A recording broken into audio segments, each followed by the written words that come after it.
Before we get into the episode, a quick reminder that this podcast is for informational and entertainment purposes only, and nothing should be construed as investment or legal advice. If you are enjoying Onramp media content, please like, subscribe, and share, as it goes a long way in helping others find the signal through the noise. Now for a word from Onramp. Onramp is a Bitcoin asset management platform built on multi-institution custody, leveraging our partnership with BitGo and their 10-plus year track record in securing assets, and CoinCover, the premier digital asset risk mitigation company. Onramp's multi-institution custody is a segregated, institutional-grade vault, requiring 2 of 3 institutions at any point in time to sign once a client's unique permissions have been met. At Onramp, we understand that your Bitcoin journey is a multi-generational pursuit, catalyzed by the ideals of perseverance, aspiration, and legacy.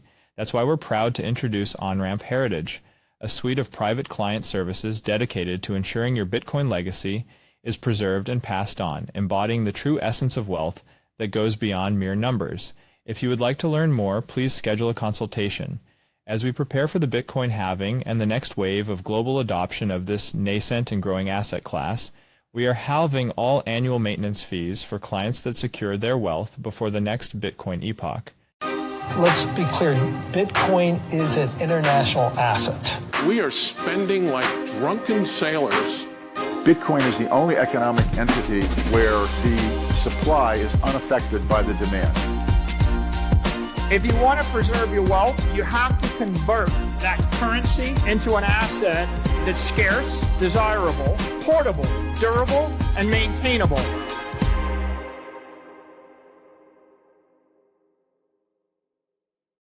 Hello, my name is Andy Edstrom, and I'm excited to welcome you to the 7th episode of Scarce Assets, a show that examines scarcity, the most fundamental driver of economics and markets, and the scarcest asset of all, which is Bitcoin. Today, I'm very happy to be here with my friend and co-host Jesse Myers and our guest, the prolific Alex Gladstein. Now, I have the pleasure of saying a few things about Alex. I think Alex is simply the best person in the world at articulating how Bitcoin advances and protects human rights.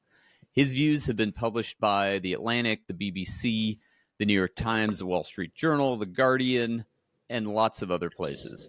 He is the author of the book called Check Your Financial Privilege, which is the best summary I've found on how Bitcoin is making a direct positive impact on people, and especially the poorest and most disempowered people all over the world. And I just finished it, and I highly recommend it. And lastly, I'm just going to say Alex is a very nice guy, and I'm absolutely delighted to have him here with us today. So, Alex, how are you? I'm great. I'm happy that I qualify as a nice guy. More so than the other stuff, but yeah. Well, you got to keep it up though. It's an ongoing test. Really appreciate you coming on today. Let's dive in. Let's dive into some of the content from Check Your Financial Privilege. So while we live in the U.S. and most of us use the dollar day to day, and most people in the world aren't so lucky. Some live in places like Egypt or Argentina, which just experienced major devaluations. My question for you is, why do you think that otherwise well-meaning people in rich countries like the U.S. don't talk about the damage caused to the lives of poor people by bad currency management? It's a great question. And I think that there's actually 2 dimensions. There's a financial privilege, which I talk about in my book, and that relates to the monetary technology people use. About 1 billion people have the benefit of living in a country that has proper private property rights protections under a liberal democratic government that is restrained by the population, as well as having what's known as a reserve currency. So, a fiat that's relatively attractive so that other central banks will save in it. The other 7 billion people either live under authoritarianism or, a really shitty currency. But there's also energy privilege, and they're actually really connected. So if you look at like a chart of per capita income versus basically per capita energy usage, like America's up in the upper right, and that's where you want to be. And then there's like 4 billion people in the bottom lower left who, don't have a lot of economic capital and who use very little energy.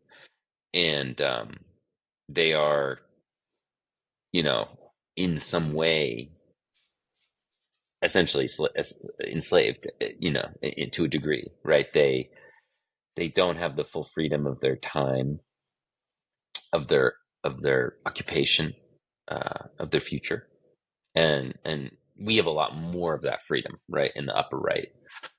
So sound money and access to energy, I think, are the two building blocks for freedom, actually. And what's interesting is to look at Bitcoin as a tool that can actually address both of these things. Is where my work has been recently. Going back to Check Your Financial Privilege and all the stories I was researching and interviewing for about 5 years ago, 2019, 2020, that went into that book, are all profoundly important, I think, in terms of understanding our role in the world as America, at least of me as an American, understanding, the dollar is very unique, and most people don't live with the dollar. They live under some currency that's basically collapsing, going to zero against the dollar. And that's only part of the story, though. Like the electricity, energy, power part is really key too. And it's so fascinating that Bitcoin is this technology that can actually do both. Like it gives people sound money, and it can allow them to access and expand and turn the energy that's around them that's otherwise untappable into capital or power. That's just very profound, I think. And the coming century is going to see the impact of that, I think, especially in places like Africa, Latin America, Asia. Yeah. Yeah, it feels funny that when folks in the top right of that energy graph you're describing, Yeah. There's almost like this psychology of scarcity that comes in, of like almost crabs in a bucket, where like I feel like in the West we tend not to think about the people in the bottom left, because we have this scarce mindset of like we're going to take more, and kind of knowing that, or feeling that like it's at the expense of other people, that we're getting more than our fair share. A scarcity mindset, that we're using too much, when the answer is abundance, not in this case is abundance, not scarcity. Like the when you're in Malawi and there's only 11% of people who have electricity, but you're surrounded by energy resources, you realize it's not about scarcity. I mean, in terms of energy, at least, it's about what can help us transform all of the energy around us into either capital or electricity, in a market, with a market-based solution. Like, because right now that's all being done with aid and with concessional financing, basically with gifts. It's not sustainable. And that's why people languish so much. Bitcoin is like this piece of technology that comes in and provides a market-based framework for people to make money and do business and do well by harnessing all of that otherwise wasted or stranded or orphaned or just untapped, unrealized energy. And that's I think, again, amazing, especially when they're going to get paid in sound money, which is a lot better than the Malawian kwacha, which is like the sort of if you're to do a vignette about financial privilege, I mean, these people are the sixth poorest country in the world. They make about $300 a year. That's the median. So of course, outside the cities, it's probably closer to $100 a year. They save only in fiat. I know that Saylor was getting skewered the other day for his line where he said that, people who save in fiat currency, we call them poor.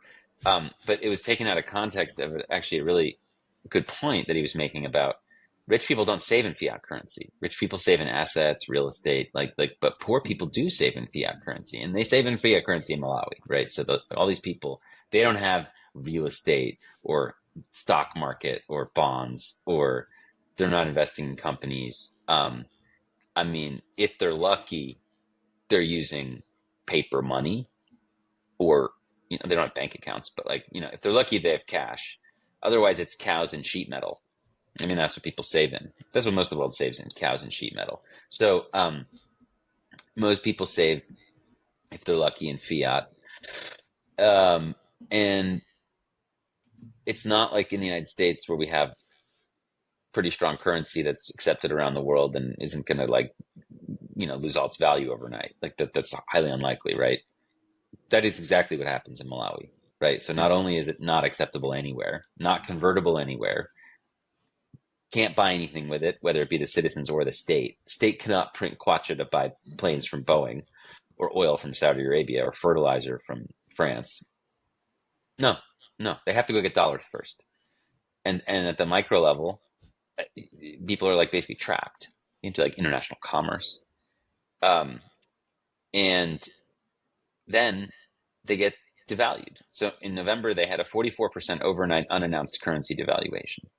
So these people who are all saving in fiat money, they are poor, and they're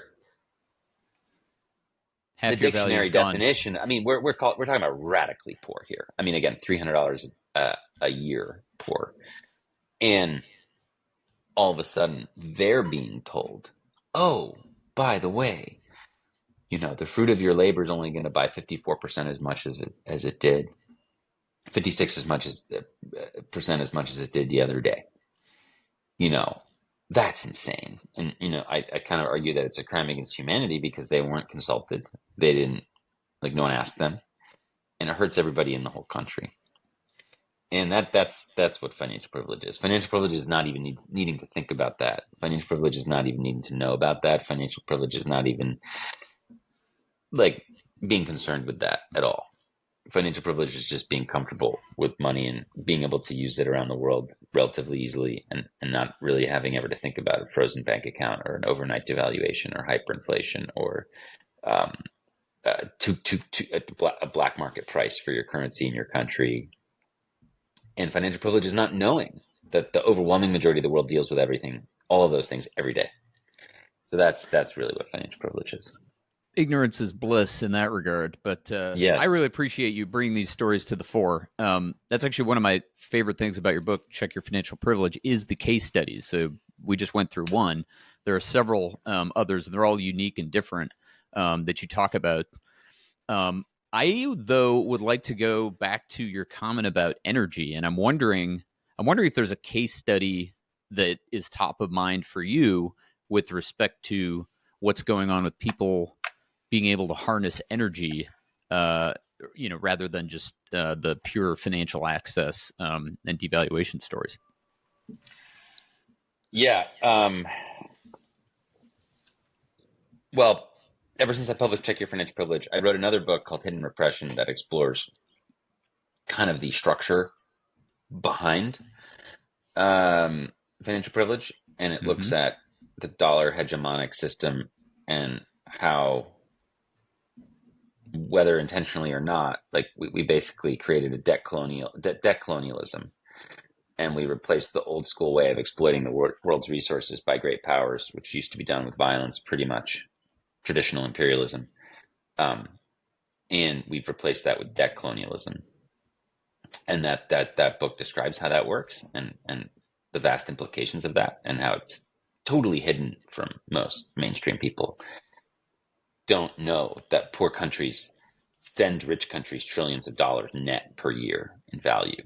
That is not known by people. People just have no idea. They assume, including me before I did the research, that rich countries, give money to poor countries and we give them aid and stuff. No. That's what I assumed too. I learned it from you. Yeah, we take, and it's wild. And it's not everything's marginal, right? So it is important, but it's cruel because the amount we take isn't even a huge percentage of our GDP. But we take anyway. It's super, super cruel. But anyway, the point is, explored that. And then my newest piece that is, at that level, came out recently, is called Stranded, and it explores stories and case studies of Bitcoin being used as a technology to expand electricity access, both as a social enterprise and as a capitalistic system. Yeah, awesome. Is there Yeah, I'm thinking of cases. I guess I've sort of heard of one or two case studies, perhaps in Africa. Is that where these stories are centered? Anything you want to preview with us from the piece? Yeah, sure. So in Malawi, we visited a town called Bondo, which is a village, and it's a place where only 11% of people have electricity in this country. Wow. And before 2016, nobody in this village had ever had power before.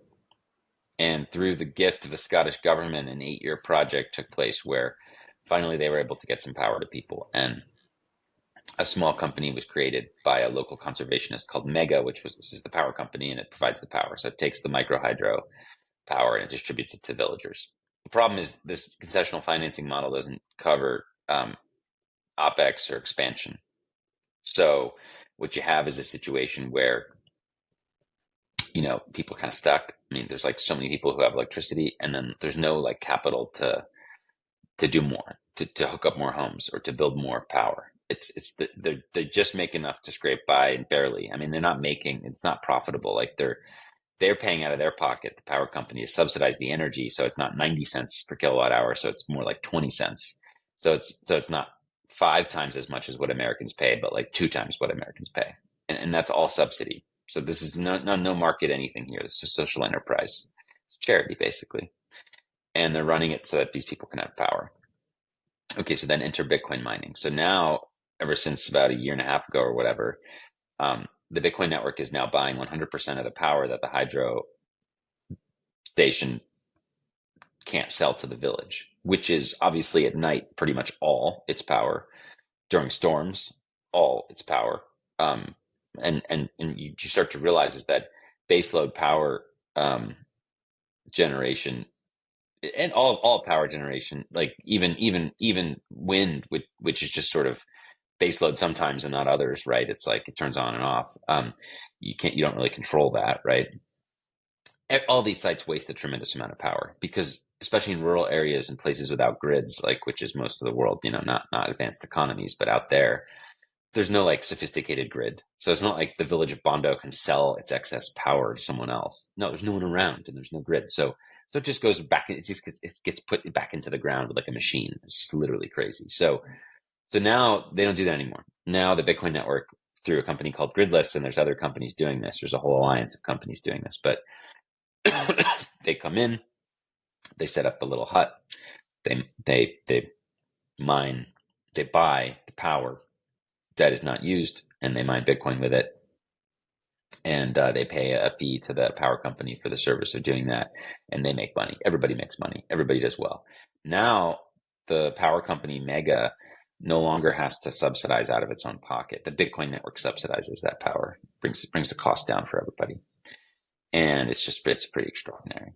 And that's the social enterprise piece. And now the power company has enough capital now, finally, to connect more homes, to build more power. And Gridless thinks this is going to basically electrify all of Malawi by the end of 25, 30 years from now. Whereas like no World Bank or Red Cross or IMF or UN initiative would ever get that done. No Bill and Melinda Gates Foundation, none of that stuff. Yeah. None of those people are going to electrify Malawi. Bitcoin will, and that was pretty incredible to realize.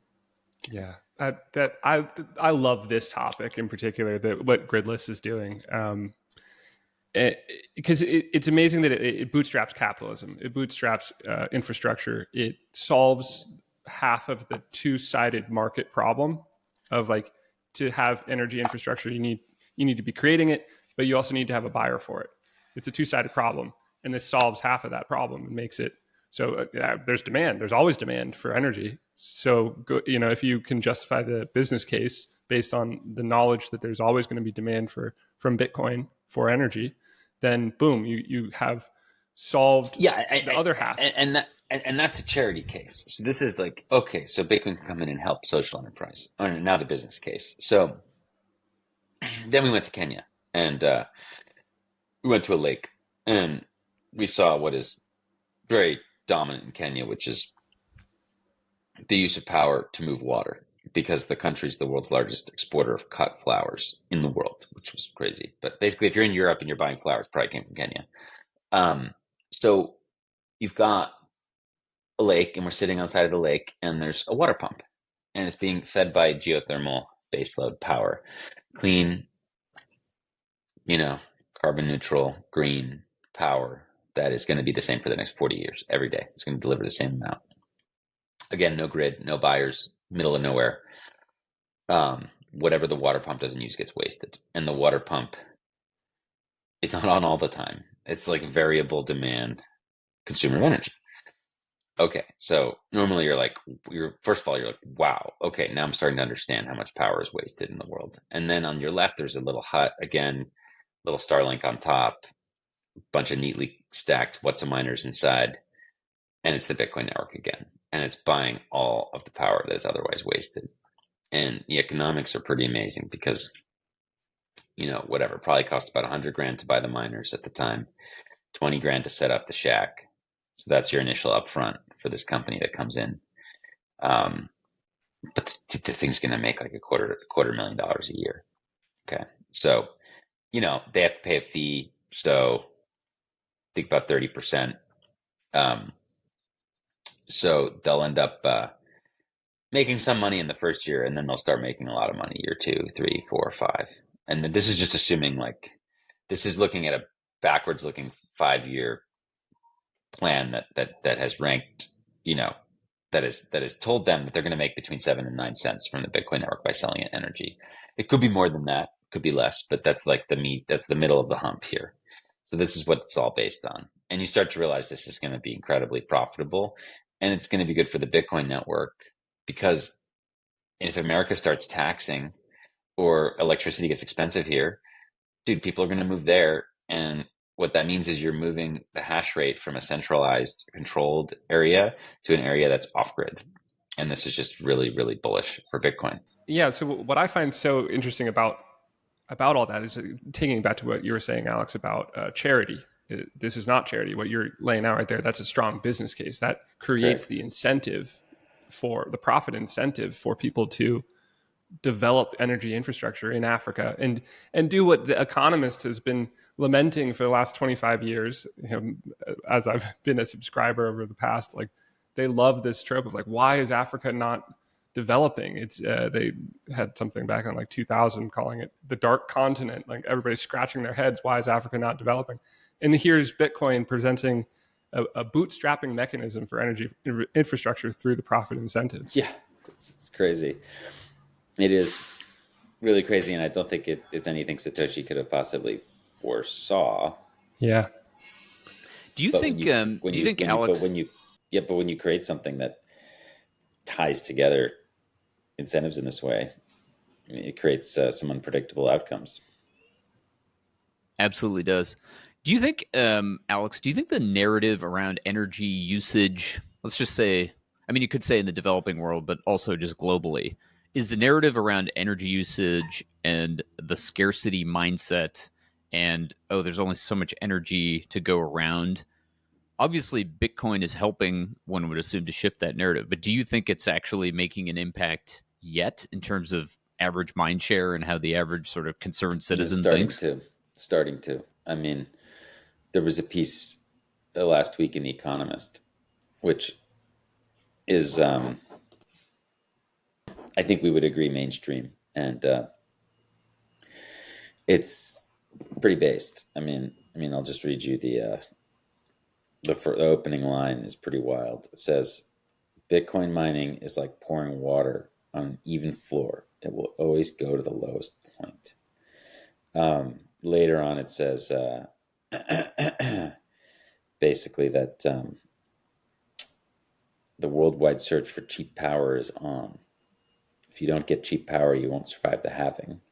And later they say about Africa's renewable energy projects that a lot of them are stalled because there's not enough local consumers who are able to buy electricity to make them financially viable. By offering themselves as buyers of last resort, miners can help stabilize demand for power and ensure utilities turn a profit. They also might incentivize the investment needed to provide electricity to the 600 million people in Africa, roughly half its population, who do not have access to power from the grid. So, I mean, I think it's starting to soak in for people. It takes time. I think it's going to take many years for this to properly. That sounds like somebody at The Economist gets it right now, and that's unbelievable actually to hear that at this point. What a turn in the last couple of years. Yeah, no, I agree. I mean, the article's not entirely positive, but the point is that they are recognizing this, and once you actually just go and see it for yourself, it's life changing.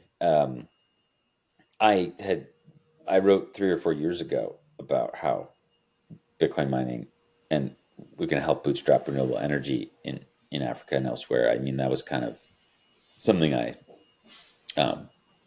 picked up on from Ross Stevens' 2020 letter where he talks about this, and I really thought it was very insightful. And I started to actually talk to miners working there, and I started to realize it was happening. But I had no idea to what scale this was going to change the world until I actually went out there and visited these power sites and started to realize the scope of what's happening now in terms of wasted power and how Bitcoin's just it's a technology that was invented to save wasted energy. And that's actually an incredible technology. If that's the only thing it did, it would be a top 10 civilizational innovation.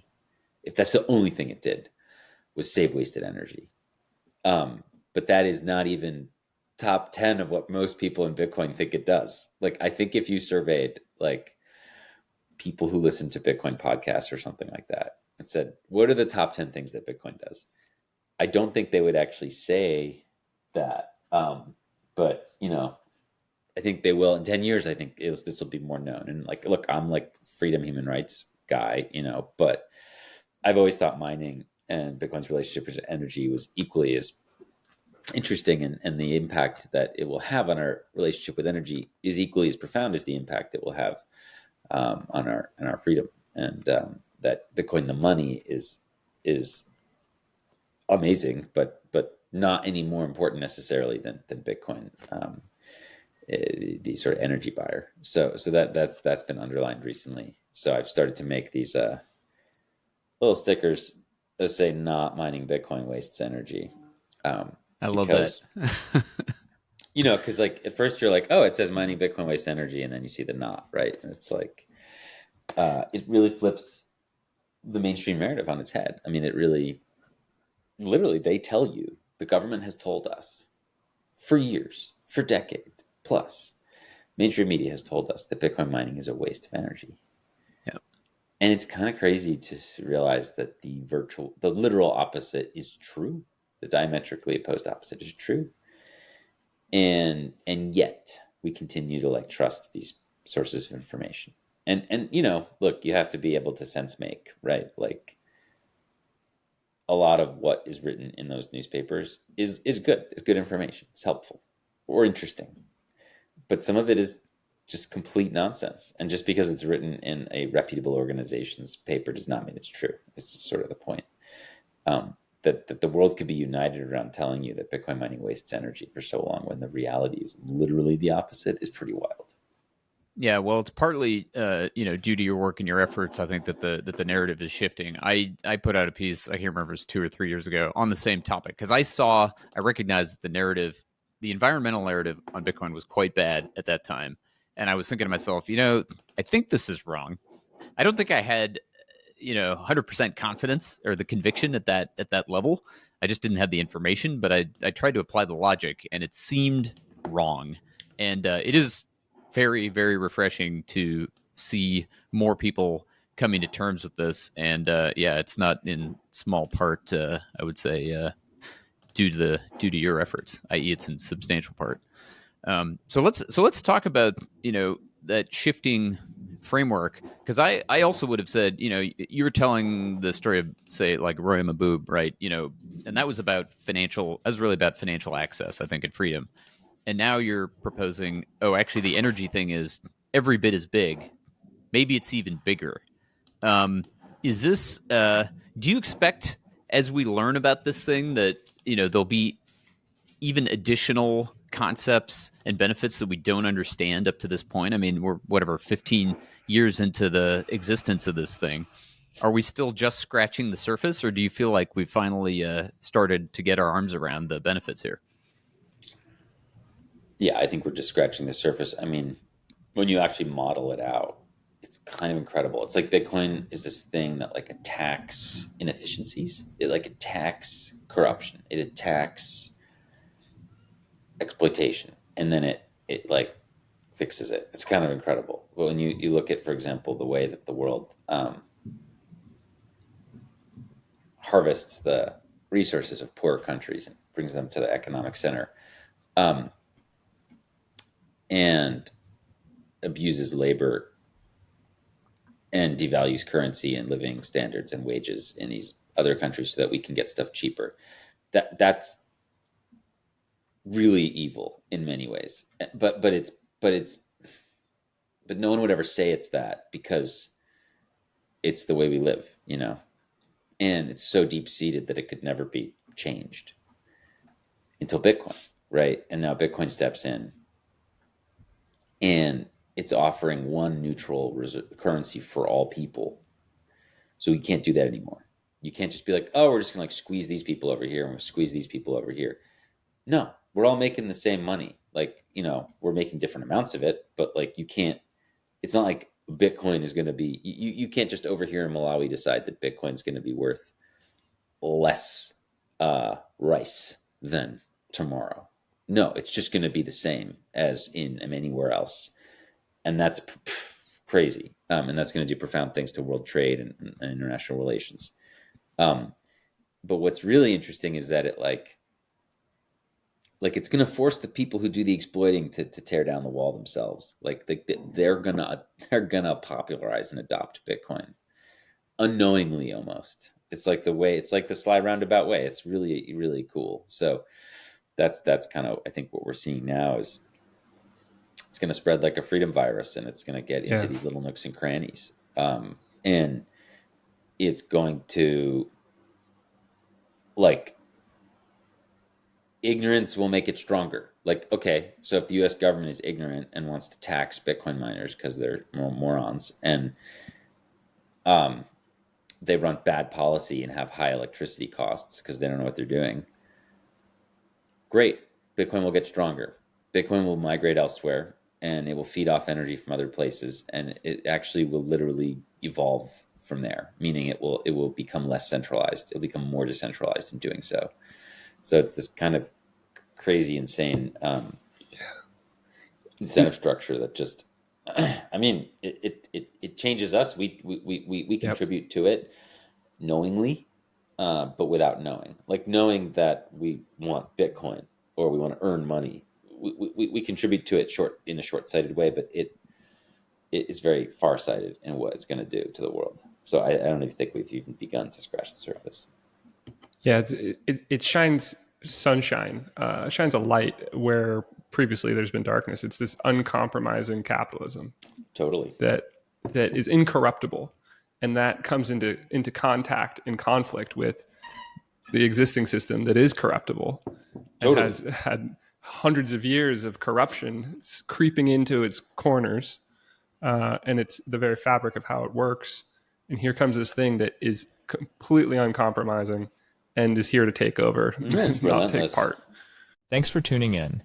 If you're interested in exploring any of these topics further, or want to learn more about how we can help you secure a new or existing Bitcoin allocation, get in touch with our team at onrampbitcoin.com. We look forward to supporting you on your Bitcoin journey. Let's talk tactics.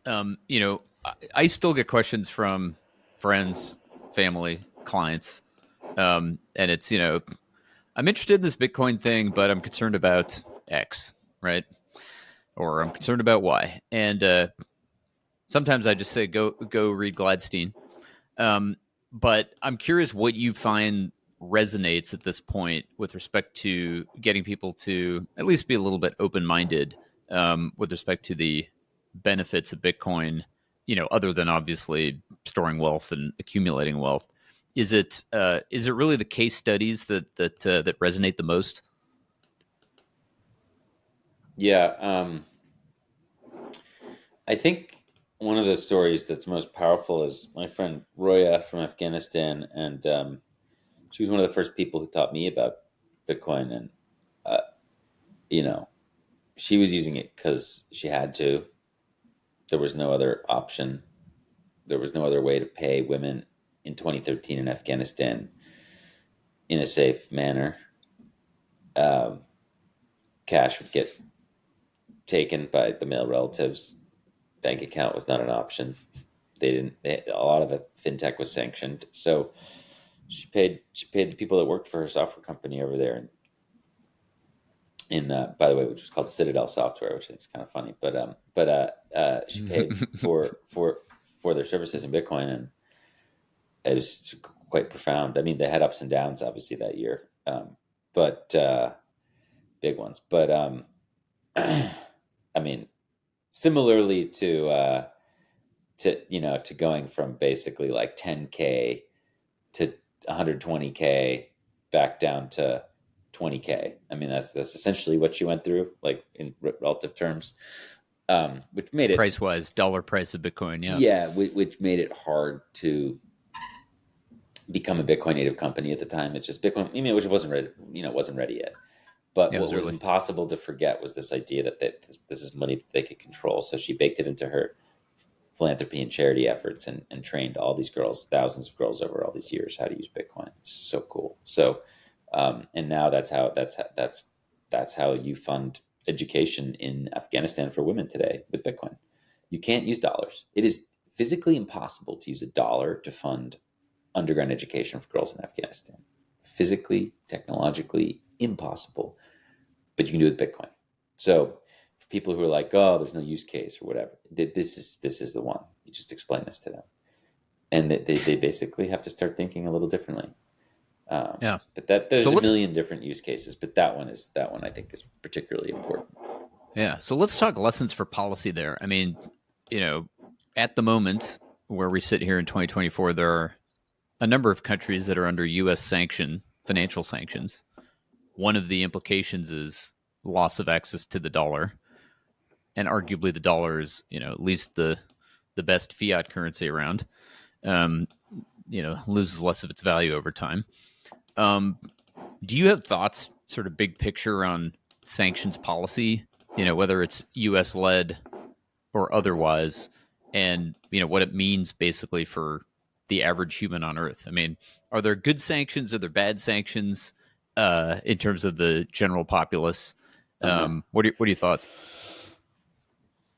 Well, I think that collective punishment is wrong. Yeah. And whether it be, embargoing an entire country like Cuba or Iran or Gaza or whatever, I just think that's bad, because so many of those people aren't responsible for what the rulers are doing. In fact, none of those countries are a democracy. So why would you punish them? It makes no sense. Yeah. I do think that smart sanctions can be quite effective. And I don't think they even need to be monetary. I mean, it could be as simple as the president of Harvard saying, you know what? No, the dictator of China, who's currently waging a genocide, no, we're not going to admit their daughter to Harvard. Right. It could be as simple as like the, New York, real estate community saying, no, we're not going to like let them buy property here or whatever. Like, it doesn't necessarily have to be a frozen bank account, which could be, which might become not a practical way to deal with people in the future. But there's a lot of different ways to shame and to oppose people who are doing bad things. I mean, if you look at like how we as a world, finally, after decades of post-apartheid South Africa, like, that wasn't necessarily all business stuff. I mean, a lot of it was cultural. It was like athletes coming out and speaking against what they were doing. It was, kind of cultural boycott type stuff. So again, like, I think that there are many ways to shame and isolate countries without even touching money. I mean, arguably, even when you try to do it with money, even today, it doesn't work at all. I mean, look at Russia. I mean, everything just goes through Kazakhstan or Azerbaijan. And oh, that country's got like 10 times as much trade as it has last year. I wonder why. Or they continue to sell gas to Europe. This is crazy, but it's true. And for the first year, they were selling tons of it throughout the invasion. As they were raping and murdering all these people, Germany was buying tons of gas. So it's like, I don't know. Like, I think the sanction stuff is just pretty sort of sanctimonious and hypocritical in many ways. I think smart sanctions can be okay, but everything is so subjective. It's hard, you know. I don't really love being in that mindset or industry. I don't ever want to be involved in that. I don't really love the idea of sanctioning people. I really want to devote my time and energy to positivity and to liberating people and to creating permissionless technology and supporting it and you know, asking for forgiveness later. I think this is the cypherpunk way. Is that a trend you're seeing in, I don't want to say the industry, but let's say the area of human rights advocacy or human rights policy? No, I think like we're reaching the high water mark of using the dollar as a weapon. Every activist group wants to get the U.S. government to do X. You know, please sanction my government. Please do this. Please do that. That's really where activism has gone to today. It's become lobbying, and that's why I'm so deeply distressed about it. I don't want to ever have to ask the U.S. government to do anything in my activism. I don't care. We're just going to go out and do stuff that's totally irrelevant to the U.S. government. I don't ever want to work on something that's like trying to beg some government to do something. Yep. A, they're not going to give a shit about you in reality. B, they're probably not going to do it. C, they might do it and then betray you. I mean, these governments, the governments are not human rights organizations. They're nation states that have different incentives. Like, maybe once in a while you'll get an externality where a particular leader or a particular policy benefits some other population, but that's not an incentive. That is a one-off. That is not an incentive. So one of the things I wanted to talk about was aid, government aid, and you mentioned it earlier. Yeah. Based on that statement, I'm guessing you're not super keen on government-based aid. Any thoughts? I mean, it could be okay. I mean, it depends. I mean, I think there's some interesting. I mean, look, if you have a bunch of starving people, airdropping food on short notice. There's not too many people that can do that, right? I mean, aid can be helpful, certainly in natural disasters and catastrophes, but long term, yeah, it's bad. I mean, it creates dependency, and especially because you have to understand the majority of all assistance is loans, not aid. So. Overwhelmingly. So, which means which means the lenders are profiting. Like, you know, so it's just like, let's dispense with this idea that it's charitable. But look, in Gaza right now, people are starving. And, you know, I think it's fair to point out that they should just open up ports or whatever. Well, then Hamas controls everything. So I think this idea of airdropping stuff is really interesting because it randomizes who gets it. And it actually can get food into the hands of people who are starving. Now, putting aside the question of why are they starving, every 12 hours matters, right? So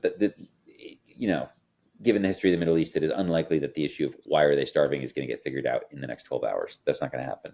But what could happen is an airdrop. And I think it's kind of interesting. Aid can be done intelligently in that way, right? Like, you could have people in a very oppressive environment where traditionally aid might be not a great idea because it basically goes to the government and then it gets controlled, seized, corrupted, and then whatever. Maybe they give some leftovers to the population. This is the North Korea example.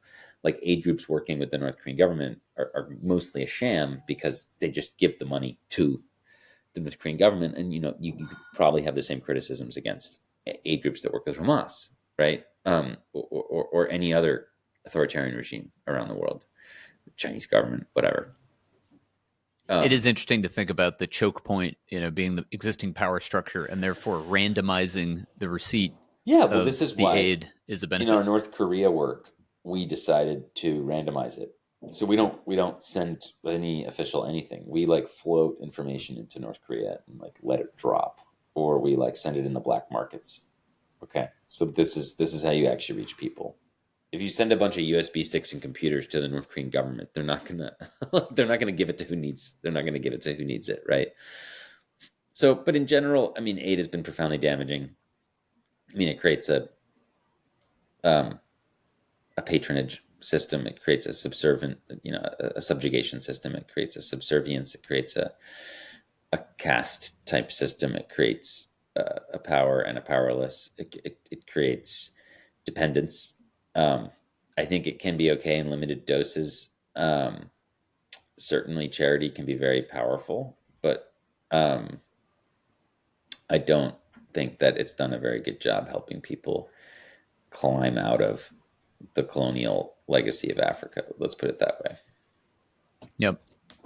So is the lesson here, introducing a market usually is the best thing, letting individuals with the knowledge they have about their own facts and circumstances, is that sort of the default way to go with respect to helping people improve their situations in life, including with respect to rights and freedom? Or is it a tricky sort of a mixed bag?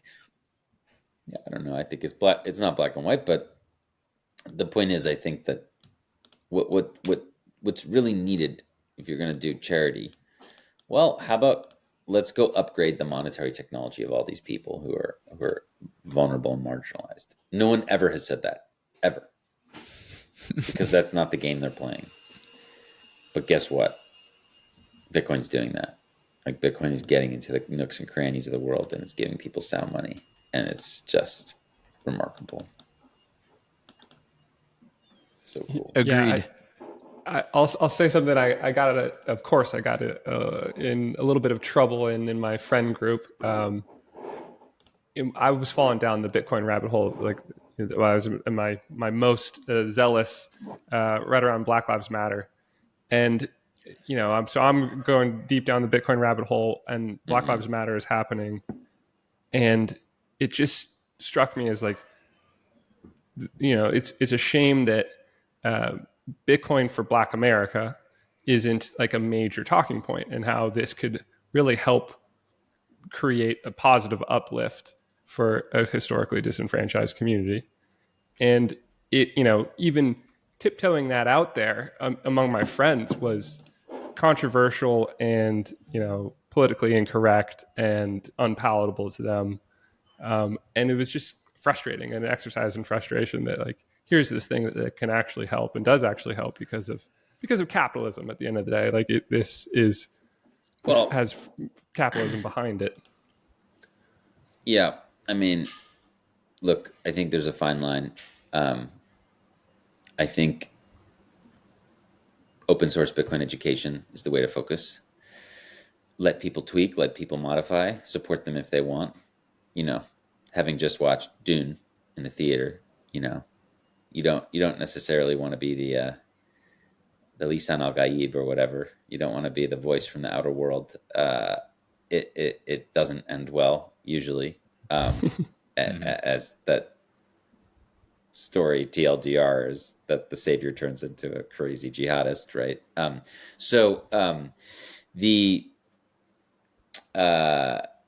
The idea of someone coming in to save everybody rarely works out. Yep. Game of Thrones also gave us another version of that one with Daenerys turning into a tyrant. But the idea is that this is usually not the greatest way. But if we can find people locally that are doing awesome work and they want the support, absolutely. So I think there's like a fine line between, like, some of this Bitcoin and evangelism stuff I'm uncomfortable with. Like, I don't love the idea of like some dude from Europe going to Guatemala and like going store to store trying to convert people to use Bitcoin. Like, I think that is not good taste. Do you think it necessarily needs to be like grassroots and organic, discovered by people? Yeah, like he should focus on his own country. Like what is going on there? I think that you can look. I just think Bitcoin's consensual. So, like, what we try to do is be open. listen. If people express an interest, they can apply for funding from us, or we can partner with them. But really, it's going to be on their terms. But like, you can't force Bitcoin on people. I mean, I try to gently orange pill people that I think could use it in my industry, right? Because I think that's very important for getting policy and aid people at high levels to understand this. And I feel less bad about imposing on them because they're kind of, in my environment, right? It's okay. But yeah, I don't know about the door-to-door stuff. I think that, some people who are from those places will start amazing circular economies, and then we can support them, right? Which is what we like to do. But there's a little bit of a fine line here, is the point. There definitely is a fine line. I have also learned the hard way that the hard sell generally does not work. Yeah, if you hard sell someone, guess what? They're going to lose the fucking Bitcoin. They're not gonna pay attention to it. If they don't think it's valuable or important, or they don't understand it, like, you're not. So that's why you really gotta just, we're working on the education piece for human rights activists. This is totally different. One thing is like, oh, you run like a corner store, you should use Bitcoin. I don't know about that. But I have no problem being a little more firm with human rights activists in as much as my approach. I'll be like, hey, have you ever had a frozen bank account? They're gonna be like, yep. Be like, hey, would you be interested in a technology that allows you to escape from that? Yes. Like, it's just different because it's a smaller niche group. But the like broad sale, like broad brush, let's just convert everybody to Bitcoin. Like, I don't know. I know it's good intentions. I know it is. So that's what makes it tough. But and yes, if the person running the store listens and they plan carefully, they will benefit. So it's not. I don't want to be. It's not. It's when I say evangelism, I'm just describing kind of the like, and I'm certainly a Bitcoin evangelist, but like it's not like spreading Christianity, which in my view is arguably destructive. I know some people will be offended by that, but like, that's not. This is different. Like, you adopt this thing, it's going to actually, it will benefit you. So, but I just want to be careful. I think we should be mindful and careful about how we spread it is all. Like, just remember, you can't force it on people, and better that it be like locally, grassroots. Grassroots is just the way to go. So it's just, grassroots approach is the best approach. It's a great distinction. And of course I fall into this trap of, there's push and there's pull. And one of those makes sense for Bitcoin and the other gets you nowhere. And it's hard to remember that there's that line there between the two. I mean, even in the industry, trying to get these exchanges to adopt Lightning, they're not going to do it unless they want to, unless they have an incentive. They're just like, Binance all of a sudden realized it could actually really meaningfully improve its product in P2P if they added Lightning, and they did, and it works. And it's just like very popular. I was just in Kenya, and people use it all the time. And now with like the mining pools, Lightning payouts. Yeah. They're not doing that because they like love Lightning. No, they're going to do it because they have an incentive. So, we even see it here, right? The incentives have to align.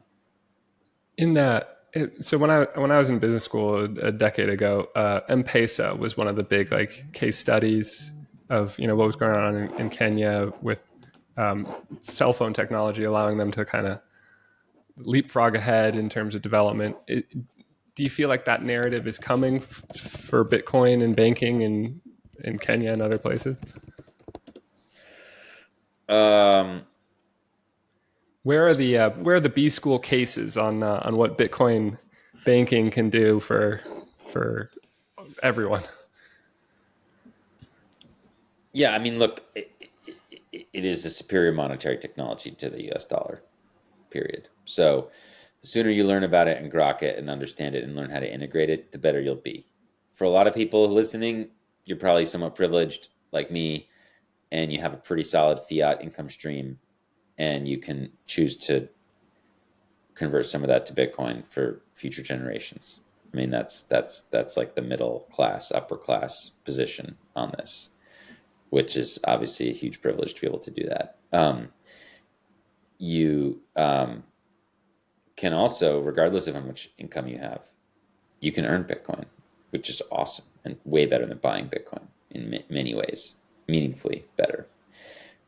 Mining obviously is going to be for a smaller group of people who have a particular skill set, but I think mining will grow into something it already is, but hopefully one day as popular as like people who like to mess around with cars or ham radios or whatever. There's going to be a massive community of like home miners, which is really critical and great. We should support that. But a lot of people around the world are not in the position that the majority of people who listen to produce and listen to Bitcoin podcasts in the West are.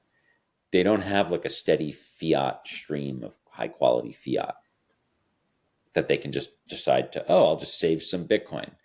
No, they're like living hand to mouth, week to week, day to day. Their money sucks. They're dealing with inflation. They use Bitcoin very differently. They have very different use cases for Bitcoin. They use Bitcoin to pay for their electricity bill. They use Bitcoin to buy groceries. They use Bitcoin to send money to someone around the world. I understand that like influencers here are like, don't spend your Bitcoin. And obviously if you can afford, yes, in theory, if you can afford to, don't. Yes. Okay. Obviously you should try to spend the fiat. But that's just not the case for like so many millions of Bitcoin users. That's not really the boat they're in. And they may never be in a position where they can earn in a decent fiat and then save in Bitcoin. That is a really interesting historical moment that's not going to last forever. Like eventually all the fiats will collapse and that's just not going to be like an option. We're living in a time when we can speculatively attack the dollar and the pound and the yen and the RMB and the ruble and all these currencies with Bitcoin. But that's it. That's ephemeral. Those things will die, right? So we're in this moment where like you're uniquely generationally well positioned. If you can start saving and stacking Bitcoin for your future, like, man, that's a once in a freaking millennium situation there for you, because most people will be born outside of that window. They'll have either been born too early or they'll be born too late. Like it's an amazing time. It won't be like bad. They'll just earn denominated in Bitcoin. But like the idea that you can earn or borrow, even really borrowing, right, is the real thing. The idea that you can borrow in dollars and then buy Bitcoin is just the craziest idea. And obviously Saylor is just executing this like relentlessly. He's just borrowing in dollars and buying Bitcoin. This will be, I don't even know if there will be business schools in the future, but if there are, there's going to be a big freaking book written about what he's doing. That's for sure. But the point is not everybody can do that, right? So, yeah, I wish I could borrow 500 million. Yeah, exactly. I guess he did 800 and then 500 more. But like the point is, and the value of the IOUs that he minted are now up 40% from 5 days ago. It's so crazy. But anyway, there's so much demand to gamble on this thing that there's just so much demand for that stuff. But tens of millions of people are just in a completely different world, and they're not going to be like borrowing in their local currency till that. No. This is like sort of a day-to-day tool that they use to get by. So I just think we should be mindful of that. Yeah. And it's, I think it's helpful messaging for people, for those who are living in a position of financial privilege, they have savings, they have capital. I think it's useful for them to know that their storage of capital in the system is having positive externalities for people that they never encounter, they never see day to day. They're in different countries. People should feel so good about investing in Bitcoin, being involved in Bitcoin. I've been giving a bunch of talks to Wall Street recently just to like help them understand the human rights side of things. But they should feel good, really good. Right now people are feeling mixed. They want to buy Bitcoin. They want to get involved in the ETF or whatever. But they're not so sure. They've heard bad things about Bitcoin in the media. They don't think it's good for the environment. They're not so sure. Criminals. So like my point to them is like, this is the single best ESG investment ever in history. So that's it. Like if you're actually going to take the words at their face value, like this thing is incredible. It expands green power. It eliminates waste of energy. It expands financial inclusion. It promotes human rights. It's incorruptible. Like each of the ESG things, it's like, it's just, it should be the gold standard for all of them. And, but we're, you know, we live in a world of information asymmetry. So, you know, we are very far away from the average person understanding that. I mean, and maybe it's gradually and suddenly, but like, I'm thinking a decade at least.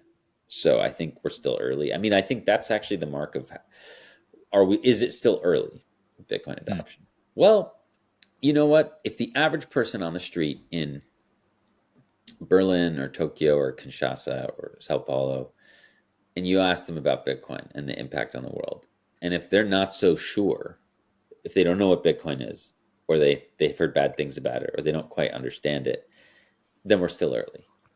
So it's going to be early until the average person in the world knows what Bitcoin is and the impact it's going to have on the world, the positive impact it's going to have. Once they can like regularly answer that question, the average person, then we're not early anymore. But we are very far from that. Very far from that. I do wonder if, you know, I sort of, my mental model of the future is that a small subset of people ever really understand Bitcoin, and that for the vast majority of people, it's just something that happens to them, to their life, to their world around them. And from their point of view, it'll be almost a joke. Like, who would have thought that Bitcoin would become the currency of the world? We live in the funniest timeline. You know, that'll be the experience that people have. It's crazy because I think I think it's hard to dig into the second, third order effects of Bitcoin on the world and understand it. And I think a lot of people just live their lives and use the currency that other people want to give them and want to receive from them. But that's okay. You know, if only 10% of the people in the world really understand that Bitcoin is a positive force for the world, it can still be the positive force that it is. That's it. Of course. I mean, look, dude, I mean, like 10 years ago, if you knew what encryption was, didn't matter if 90% of the world didn't. It was huge. Same thing with Bitcoin. Like it will be this niche phenomenon for a while, but I'm not someone who believes that it's possible for it to be limited to being niche, like just due to its incentive mechanism and what it is. We can't have it both ways. It's not going to just be this little like, oh, cool, like we have some freedom money over here, and we're just going to keep printing petrodollars over here. No, it's actually built to destroy the petrodollar. So, like, we can live in this little world where we have them kind of side by side for a while, but it won't be satisfied. Not until it completes its quest to just destroy central banking. Like, that's just what it's going to do. Agreed. And it'll do that, and most people won't realize what it did or how it did it, but they'll just be like, oh, I guess we use Bitcoin now. But it's just freaking relentless, and it's not going to stop. And it's like, there's just nothing working. Ultimately, the incentives are not, there's nothing really working against it. Like every asset manager eventually is being propositioned to have, just a little bit. Probably have a little more. And then more and more and more and more. And then I don't know what the end amount will be, but like, it's just like, that's what reserves are going to be in the future. Risk-free reserve rate's going to be Bitcoin. So it's going to make up whatever percentage of the financial crust of the infrastructure. Then everything else will go on top, and those will be denominated in Bitcoin. Like, of course, like people are still going to issue bonds and notes, and they're going to invest and write checks, and of course that'll all happen. And if you're smart, you'll outperform Bitcoin. But like, your returns will be denominated in Bitcoin is the point. Like, it'll just be like the yardstick. Like, once you get to that level. But we're very far from that level. Like Bitcoin will continue to outperform most things for a long time. And then eventually, as it evens out and it reaches its like risk-free rate, like, you know, yes, okay, at that point, yeah, you can hustle to outperform regularly and reliably. But we're just, that's in the world where most people know what it is and really know what it is and what it does. Just to underscore that, we're far away from that. We're still in the monetary premium stored in cattle and sheet metal, as you pointed out earlier in the conversation. Well, some of the other technology has to catch up, and like obviously people have invented ways to use Bitcoin without the internet in Africa, which is incredible. But some of these countries, you still have huge swaths of the population with very little access to anything. So technology continues to have to go. But from everything I've seen, by 2030. Almost everyone on Earth will be either in direct control of a mobile device or one step away. And that's 6 years from now. So we'll see. That's it. It's years away, but maybe not decades away. Exactly. Well, this has been a tremendous conversation, Alex. I learned a lot, as always. Before we let you go, where do you want to send people to learn more about your work? Sure. Well, you can look up the Bitcoin Development Fund if you're interested in what we do in terms of supporting open source. If you're interested in how we support communities and people getting together around the world, you can look up the Oslo Freedom Forum. That's going to take place in Norway in June 3 to 5. So check that out. We'll have a pretty robust financial freedom track. And we'll be at the Bitcoin conference in July. So come say hi. Sounds good. I'll see you there for sure. Well, thanks Awesome. again. And this has been Scarce Assets.